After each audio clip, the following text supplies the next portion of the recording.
Welcome, je te retrouve dans une nouvelle vidéo et aujourd'hui on va parler capillaire, on va parler cheveux, on va parler du shrinkage excessif. Est-ce que cela veut dire que tes cheveux sont en bonne santé ou pas? Je me suis un peu penchée là-dessus et je pense avoir des éléments de réponse. Donc sans plus tarder, on passe dans le vif du sujet.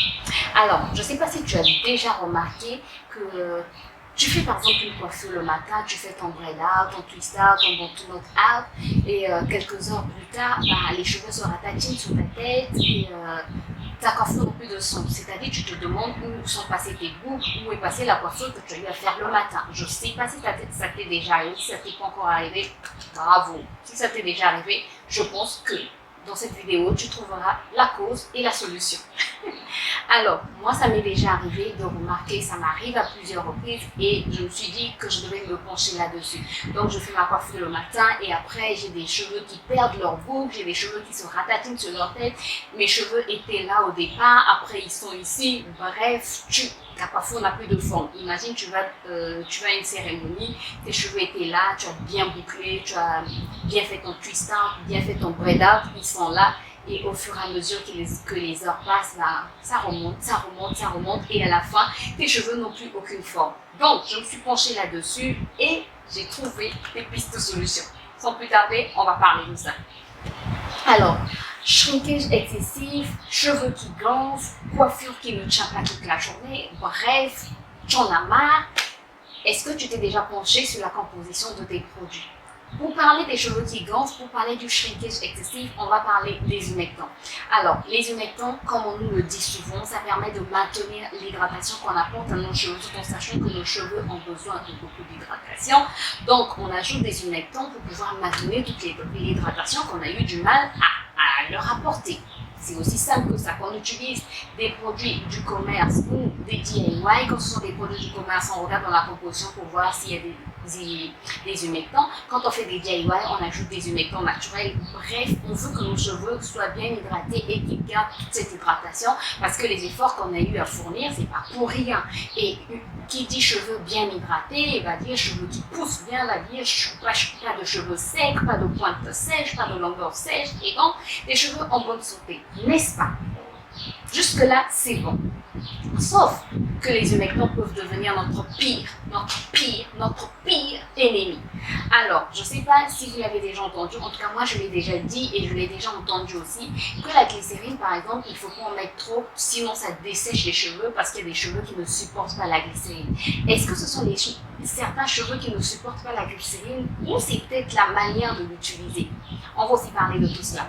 Alors, avant, je m'arrêtais là à la glycérine qui assèche les cheveux, donc il ne faut pas en mettre trop, sans me pencher sur une véritable explication, tout en sachant que la glycérine est un humectant. Comme je l'ai dit tantôt, l'humectant va nous aider à maintenir l'hydratation. Mais il y a une autre définition qu'on ne dit pas souvent ou que je n'entends pas souvent, c'est que les humectants permettent aussi plutôt d'attirer l'eau contenue dans l'environnement et de fixer cette eau sur nos cheveux, que ce soit sur nos cheveux ou sur notre peau. Les humectants sont utilisés, que ce soit dans les produits pour la peau ou les produits pour les cheveux, parce que notre peau aussi a besoin d'hydratation. Mais là, on s'occupe vraiment de nos cheveux. Donc, les humectants peuvent attirer et fixer l'eau jusqu'à plusieurs fois leur poids. Ça, je ne le savais pas. Et qu'est-ce qui va arriver en fait? Pourquoi tes cheveux gonflent quand tu es, que ce soit dans un climat sec ou un climat humide? Je l'ai déjà remarqué, que ce soit en Europe ou en Afrique, je l'ai déjà remarqué. Donc, je peux te dire qu'on peut le remarquer qu'on soit dans un climat sec ou un climat humide. Alors, qu'est-ce qui se passe? Comme je l'ai dit, l'humectant attire l'eau et va le fixer sur les cheveux. Là, on parle principalement des cheveux, va le fixer sur les cheveux. Alors, si tu arrives donc dans un milieu sec, qu'est-ce que l'humectant va faire? Si tu en as mis beaucoup sur tes cheveux, qu'est-ce que l'humectant va faire? L'humectant va pomper l'humidité, va pomper l'eau qui se trouve dans tes cheveux. Donc, toute l'eau qui se trouve dans tes cheveux, qu'est-ce que l'humectant va faire? Pomper au niveau de l'environnement qui est sec. Donc, si c'est ta maison, si ta maison est sèche, je ne sais pas si je vous fais comprendre, en tout cas, si tu te retrouves dans un environnement sec, l'humectant va humidifier en fait en quelque sorte l'environnement, l'espace où tu te retrouves, et après tu vas te retrouver avec des cheveux secs, et donc tu vas te retrouver avec des cheveux qui n'auront plus leur forme initiale comme au départ, comme quand tu as fait ta coiffure, parce que toute l'humidité qui se trouvait dans tes cheveux est sortie. L'humectant a humidifier en fait en quelque sorte l'environnement, l'espace dans lequel tu te trouves. Et si tu te trouves dans un climat humide, qu'est-ce que l'humectant va faire? L'humectant va attirer cette humidité au niveau de tes cheveux. Si la luminosité change, c'est le soleil. Donc si tu te retrouves dans un climat humide, l'humectant, qu'est-ce que l'humectant va faire? L'humectant va attirer cette humidité sur tes cheveux et va la fixer sur tes cheveux jusqu'à plusieurs fois son poids. Donc après, tu vas te retrouver avec des cheveux qui gonflent, qui gonflent, qui gonflent. Donc au fur et à mesure que l'humectant va boire cette eau, en quelque sorte toujours, va boire cette eau, va attirer cette eau et la fixer sur tes cheveux, tu vas te retrouver avec une coiffure informe, avec une coiffure qui n'aura plus de forme, avec toute une touffe sur tes cheveux, avec des boucles informes, bref, parce que simplement, les humectants que tu as utilisés, ont joué simplement leur rôle. Donc, que tu sois dans un milieu sec ou un milieu humide, les humectants que tu appliques sur tes cheveux vont jouer leur rôle, vont attirer ou pomper l'eau. Alors, pourquoi? Parce que tu utilises beaucoup d'humectants. En fait, que ça soit le miel, que ça soit l'aloe vera, que ça soit le sirop d'agave, que ça soit, il y a certains qui utilisent aussi comment on appelle, des purées de fruits, des compotes, voilà. Il y a des gens aussi qui utilisent des compotes aussi, ça peut jouer le rôle d'humectant. Il y a des gens qui utilisent aussi des compotes. Bref, quand tu utilises tes humectants, que tu en mélanges trop, que tu mets du glycérine, ou même tu utilises un seul humectant et que la quantité, tu te dis, ok, pour bien maintenir l'hydratation, je vais mettre une grosse quantité. Et quand je dis une grosse quantité, c'est pas forcément un verre ou un pot. Par exemple, 2 cuillères pour tes cheveux, ça peut être trop. 1 cuillère pour tes cheveux, ça peut être trop. Donc, il faut tester pour voir quelle est la quantité qui va réellement fonctionner sur tes cheveux. Mais tu n'as pas besoin d'en mettre beaucoup, parce que quand tu en mets beaucoup, l'humectant se dit, ok, je suis là, je dois jouer mon rôle, il joue son rôle à l'excès, si on peut le dire ainsi, il va jouer son rôle à l'excès. Donc, pour résumer, qu'est-ce qui se passe quand tu utilises trop d'humectant sur tes cheveux?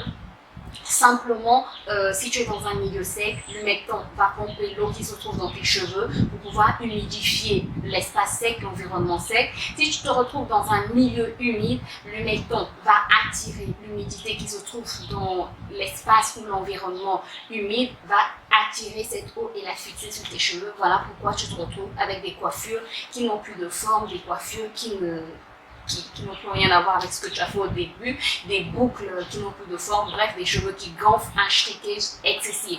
C'est vrai que le shrinkage existe, mais il y a aussi un shrinkage excessif qui est dû à trop d'humectant dans nos produits. Donc, même si tu achètes des produits du commerce, regarde bien la composition des humectants. Après, je ne peux pas te dire quelle est la quantité utilisée pour tes cheveux, mais c'est en testant. Utilise d'abord un peu, mets une demi-cuillère à café, remarque ce que ça apporte à tes cheveux. Si ce n'est pas suffisant, tu ajoutes une cuillère à café, que ce soit le miel, que ce soit la glycérine, que ce soit l'aloe vera. Après, tu vas remarquer dans les produits du commerce, voilà pourquoi on ajoute des ingrédients qui ont des propriétés émollientes, en fait pour limiter non, pas des propriétés émollientes, non.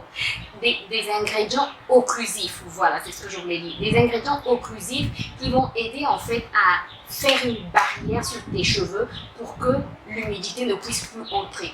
Donc, ce que tu peux faire, c'est quand tu utilises tes humectants, après tu mets un produit occlusif qui va faire que plus rien ne puisse pénétrer sur tes cheveux. Mais là, il faut être sûr que tu as apporté toute l'hydratation dont tu as besoin dans tes cheveux. Après, tu as mis le produit occlusif, ce qui va faire que l'humectant ne pourra plus Même s'il attire l'eau, mais cette eau ne pourra plus rentrer dans tes cheveux et tes cheveux seront protégés. J'espère en tout cas que j'ai été assez claire. Si tu as d'autres questions, n'hésite pas à me les poser en commentaire. Je me ferai un plaisir de te répondre.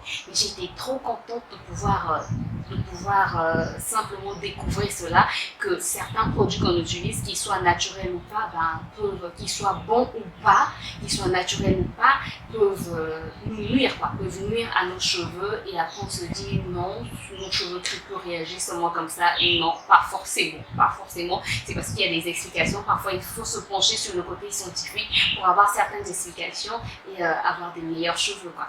Voilà, j'espère que la vidéo vous a plu. Comme je l'ai dit, on continue les discussions en commentaire. Si vous avez des questions, n'hésitez pas à me les poser. Peut-être qu'il y a des choses sur lesquelles je suis passée trop vite, que je n'ai pas bien expliqué. N'hésitez pas à me poser des questions, je me ferai un plaisir de vous répondre. Je vous retrouve très bientôt pour une nouvelle vidéo, et d'ici là, portez-vous bien. N'oubliez pas de liker, de vous abonner si ce n'est pas encore fait, et de cliquer sur la cloche pour plus de vidéos. Et si tu n'as pas vu ma vidéo sur le moringa qui t'explique pourquoi le moringa est un ingrédient miracle pour tes cheveux, ou encore le fenugrec qui est un miracle pour tes cheveux, n'hésite pas à voir soit en barre d'infos, soit dans les petits i, tu vas voir les vidéos apparaître. Moi je te retrouve très bientôt, d'ici là, porte-toi bien. Bye.